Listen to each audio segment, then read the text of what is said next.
So then the question is, well, what happens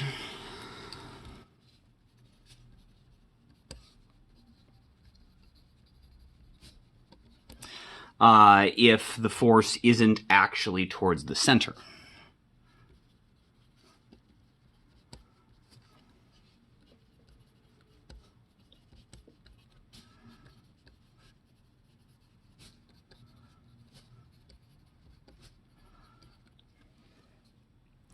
And so,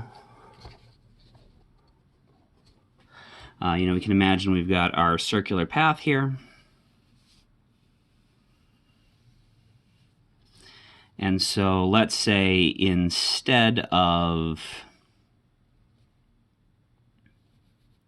maybe we're supposed to have a centripetal force that looked like that. That would be the ideal centripetal force. But instead, let's say you had something that still had that same component towards the center of the circle.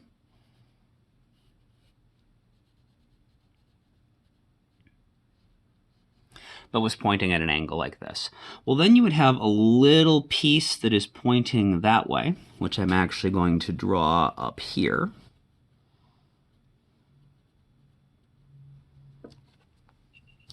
And so if this is the force you are experiencing, this is the radial component.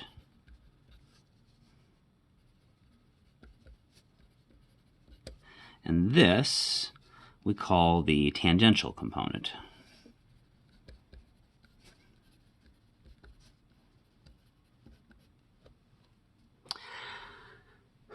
And so if you have a radial component, and as long as, and so, it's going to be based on your angle, and you can calculate, using our vector component rules, the size of your two components.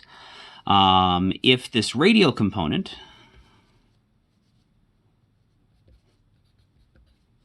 then if that's equal to the centripetal force that you need, you're going to have a stable circle. Otherwise, you're going to spiral.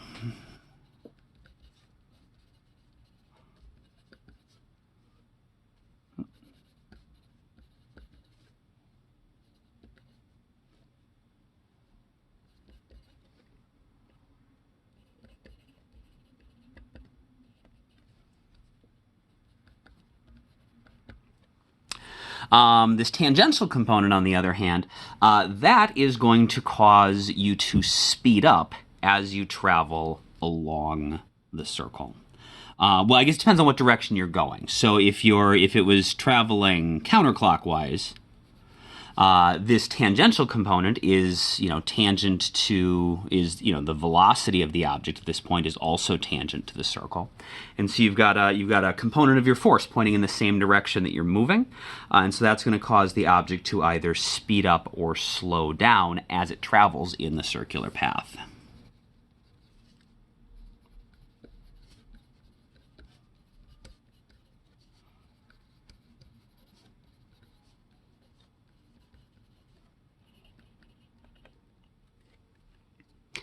And so as long as you maintain this radial component equal to the centripetal force, you can stay in a circular path of whatever size you want.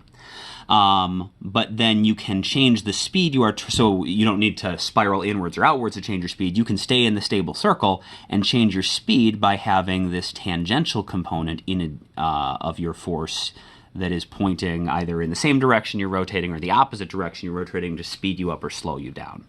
Of course, it is a bit more complicated as time goes on because as your speed changes, so does the centripetal force required. And so the exact amount of this force and the direction you point it is continuously changing based on the speed of the circle.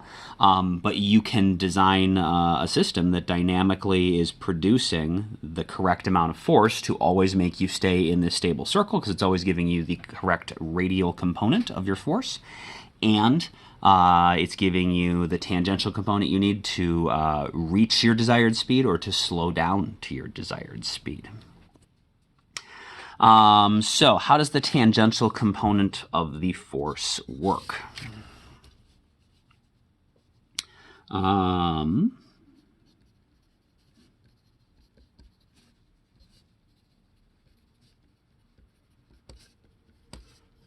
So that tangential component of the force produces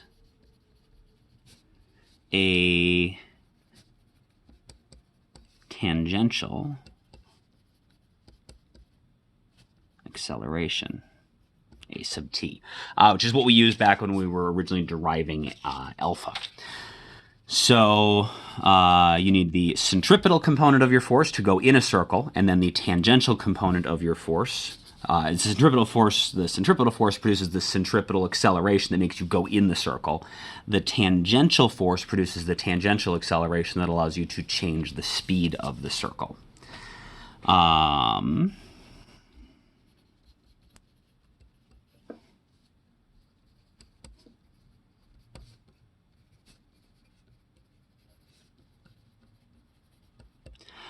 And so it's related to the centripetal, the tangential force, just by Newton's second law. So we know force is normally equal to mass times acceleration, and so the tangential component of the force is going to give you the tangential acceleration. And of course, we also know that you can, that is related to alpha, because we know alpha equals the tangential component, or the tangential acceleration over r, and so of course AT equals r alpha. And so if you've calculated or you have available a tangential acceleration if you have a angular acceleration instead of a tangential acceleration, you can still figure out what the necessary force is.